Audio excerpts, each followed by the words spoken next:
Kalau aku berpikir bagaimana petani mengajak anak muda bukan jadi petani Mas, jadi pengusaha petani. Jadi mereka tahu akan hitung-hitungannya bertani itu rugi dan tidaknya. Kita ada analisa usaha taninya di situ, manajemen pertaniannya. Jadi kita bukan petani tapi pengusaha pertanian. Target jangka panjang apa? Mungkin seperti Tom ini bagaimana kita intinya mensosialisasikan, mengedukasi bahwa pertanian organik itu luar biasa kalau kita terapkan. Jadi lingkungan sehat, kita juga sehat. Akhirnya kita juga dompet kita jadi sehat. Kita menjadi petani, benar petani yang dikatakan katanya petani itu mulia. Kalau petani tidak menyediakan produk-produk yang menyehatkan, hanya menyediakan produk-produk yang virus, muliakah? Nah.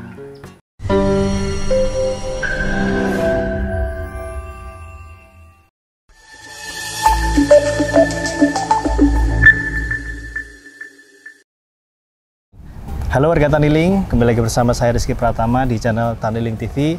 Nah, pada kesempatan kali ini saya berkunjung ke tempat di mana budidaya atau pertanian organik itu dilakukan.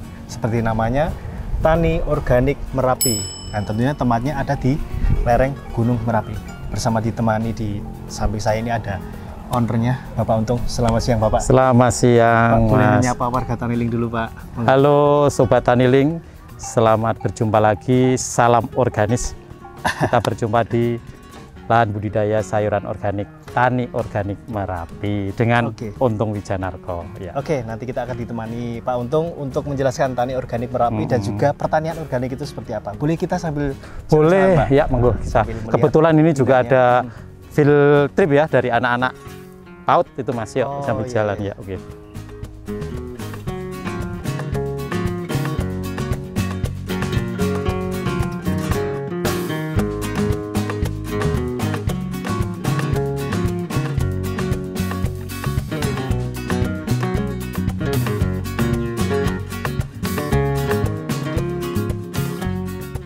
Nah, hari ini kayaknya banyak anak-anak pada di sini tuh pada ngapain sih, Pak? Oh iya, itu Mas Rizky. Kebetulan Top ini kan juga sebagai agrowisata juga, sebagai pusat pelatihan. Ini anak-anak pada acara field trip, kunjungan lapangan. Jadi mereka di sini pengenalan dini untuk anak-anak bagaimana biar dia senang di pertanian, Mas.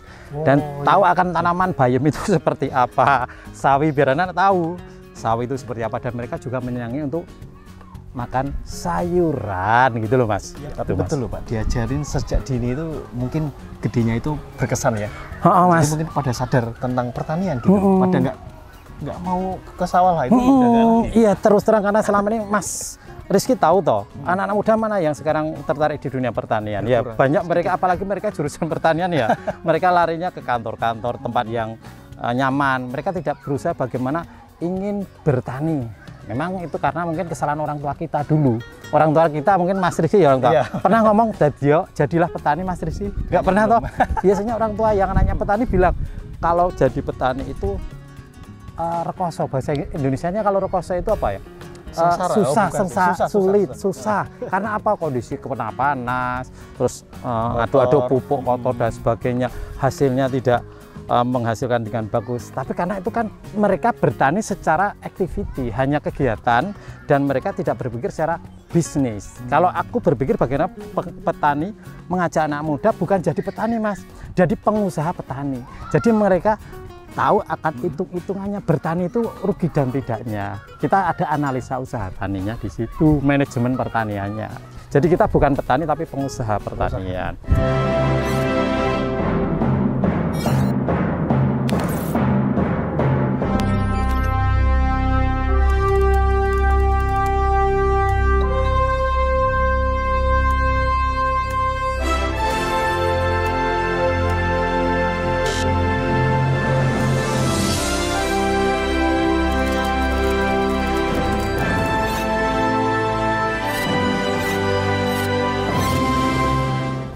Keren banget nih Pak Untung ya, bisa melihat peluang dari pertanian, di mana aktivitasnya masih sama, cuman mungkin mindsetnya yang pola pikir. Terutama anak-anak muda sekarang Mas Rizky, apalagi mereka sudah dapat ilmu dari perguruan. Ayo kita ngelola bukan hanya dunia pertanian, baik perikanan maupun peternakan, kita lakukan sebagai profesi.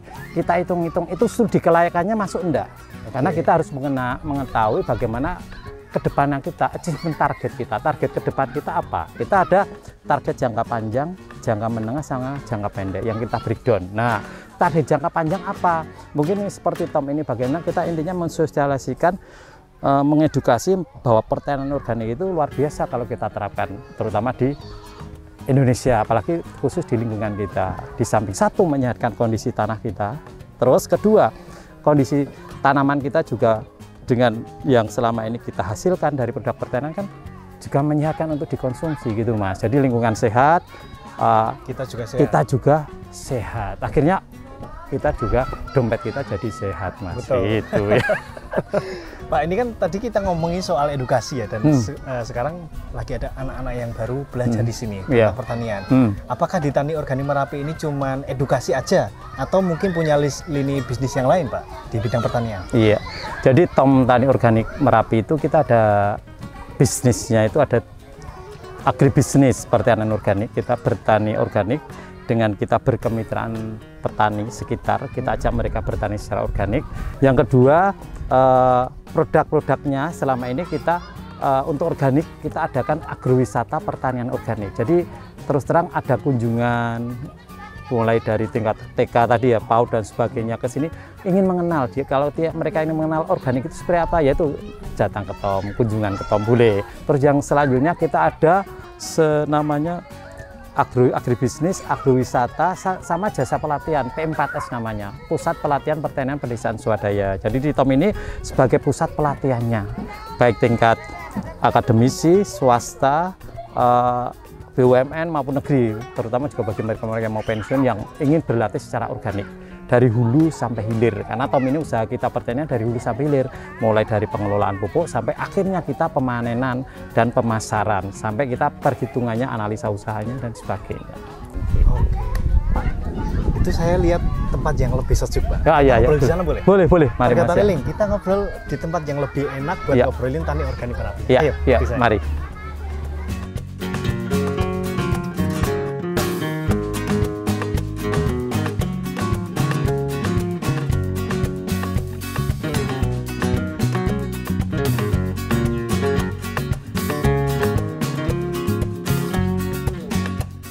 Nah, kita pindah ke tempat yang lebih sejuk ya, nggak langsung kena sinar matahari, cuman masih ada sumuk-sumunan karena atasnya kita plastik UV ya. Plastik UV ya. Yang penting kan nggak kena sinar UV. Sinar UV, betul. Ini di sebelah sini ada resto nih. Sayangnya baru tutup ya Pak ya. Wah, nggak apa-apa lah. Bentar lagi harusnya buka nih. Iya, kita rencana buka secepatnya nanti. Kita nanti untuk menyediakan hilirisasinya untuk produk-produk organik yang ada di sini. Nah, itu Mas Rizky. Mengenai hilirisasi nih Pak, saya pengen tahu pasarnya yang hasil pertanian itu Bapak buangnya kemana tuh Pak? Ya, tahapan awal memang kita bertitik berat bagaimana hilirisasi produk yang kita hasilkan, kita lemparnya atau kita tujuan target marketnya adalah modern market. Selama ini kita ke pasar-pasar modern, supermarket nasional, juga supermarket lokal yang ada di wilayah DIY, Jawa Tengah dan Jawa Timur Mas ya. Oh, berarti pemasarannya di supermarket? Iya, di supermarket Mas ya. Benar, Bapak tadi berarti bermitra ini modelnya? Iya, bermitra, karena kita terus terang Tom ini penekanannya adalah pemberdayaan masyarakat. Kita menekankan ke kemitraan. Bagaimana petani kita ajak bertani organik, bertani secara bijak, bagaimana menyediakan hasil produksi yang kita kirim ke supermarket itu. Tapi semuanya dengan SOP SNI pertanian organik.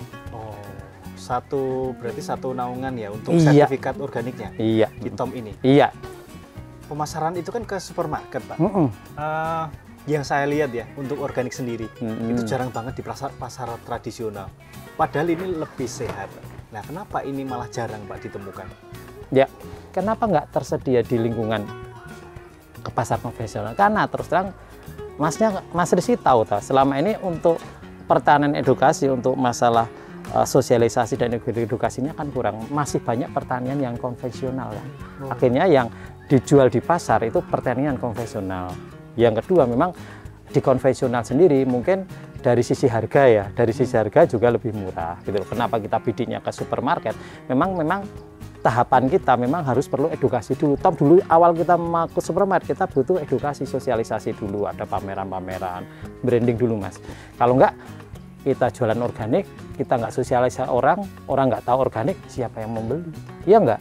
Lebih milih yang murah ya? Iya, yang murah, podo wae gitu loh. Itu murah podo wae, kayak gitu wujudnya lebih bagus. Mendingan mending yang bagus-bagus. Tapi mereka nggak tahu di balik wujud yang bagus yang luar biasa itu terjadi banyak penyakit loh di situ. Mungkin kekurangan informasi pada efek yang jangka panjangnya. Mungkin memang harapan saya mungkin untuk organik lebih disosialisasikan. Mungkin ada pertemuan kelompok tani apa itu mulai kita gerakkan, walaupun memang pergerakan ke organik itu tidak semudah kita membalikkan tanah. Iya. Itu baru edukasi ke masyarakat ya, untuk konsumsinya. Iya. Belum yang pertanian yang organik ya. Iya. Pak, untuk lingkungannya. Kalau iya. untuk lingkungan itu seperti apa? Karena kalau petani itu terus terang untuk ke organik itu di Gamping ya gampang-gampang sulit ya, karena selama ini Tom lakukan untuk sosialisasi ke petani itu, setelah Tom bisa simpulkan, satu, petani itu kenapa dia sulit untuk bertani secara organik. Satu, sudah pola mindset dalam pikiran dia bahwa dia ingin simpelnya aja, instan. Iya, melakukan pertanian, ada hama penyakit, semprot, mati. Kan seperti itu. Mereka tidak mau ribet, Mas. Orang bilang ribet, karena apa? Karena memang harus dilakukan secara back to nature, kembali ke alam. Pupuknya pupuk kompos, pestisida nabati. Dan tidak bisa kita kalau organik itu membasmi, tapi menanggulangi dan pengalian perhatian, gitu loh. Jadi kalau organik itu di sini seperti ada tanaman-tanaman pagar, itu kan ada bunga matahari, tadi ada toh bunga matahari, terus bunga kenikir, kemangi, kenikir yang dari baunya yang menyengat. Kalau bunga-bunga dari warna itu mengantisipasi hama menyerang ke tanaman kita. Mereka tidak jadi menyerang ke tanaman kita. Yang senang warna-warna cerah, mereka datang ke situ hama penyakit. Nah, terus bau-bau yang menyengat, mereka tidak mau di lingkungan situ, kok baunya nggak enak. Kan seperti itu, Mas. Akhirnya nggak jadi nyerang ke situ. Terus penggunaan pestisida nabati harus dilakukan rutin tiap 1 minggu sekali. Terus sistem sanitasi. Sanitasi itu pembersihan lingkungan. Kita nggak boleh dengan instan menyemprot dengan herbisida ya untuk tanaman-tanaman rumput-rumput liar itu. Kita nggak boleh. Kita dengan sistem pendangkiran debu. Itulah petani yang nggak mau seperti itu. Itu terlalu ribet. Tapi efeknya kalau organik, imbasnya luar biasa. Dari tanah bisa subur. Kita menjadi petani, benar petani yang dikatakan katanya petani itu mulia. Kalau petani tidak menyediakan produk-produk yang menyehatkan, hanya menyediakan produk-produk yang virus, mulia kah? Nah, akhirnya menjadi penyakit toh. Anak-anak muda sekarang banyak toh terimbas penyakit. Tahu apa penyakit anak muda banyak? Apa tuh, Mas? Stroke. Udah banyak yang kena toh stroke. Stroke, terus asam urat, diabetes, kanker. Kan banyak sekarang menyerang di anak muda. Kalau itu terus dipupuk, anak-anak muda itu besok sampai umur berapa? Maksimal paling 50 tahun, Mas. Sekarang 80 tahun udah. Kalau dulu kan 100 lebih, karena pola makan. Iya nggak, Mas? Nah itu, nggak usah organik dulu, keramah lingkungan dulu, dengan mengurangi pemakaian kimia aja dulu, gitu aja Mas. Okay. Mungkin yang sulit itu ngedukasinya ya Pak? Ya. Dari Bapak mungkin ya? Dari yang nonton ini kan, iya, yang boleh. belum bisa kesini mungkin? Boleh. Ada nggak kira-kira bujukan dari Bapak supaya ini loh, pertanian organik itu sehat, berkelanjutan, dan juga laku gitu loh? Saya tidak bujukan, tapi ajakan aja untuk teman-teman ya. Jadi bahwa ternyata yang namanya pertanian itu, pertanian ramah lingkungan, juga pertanian organik itu memang luar biasa ya.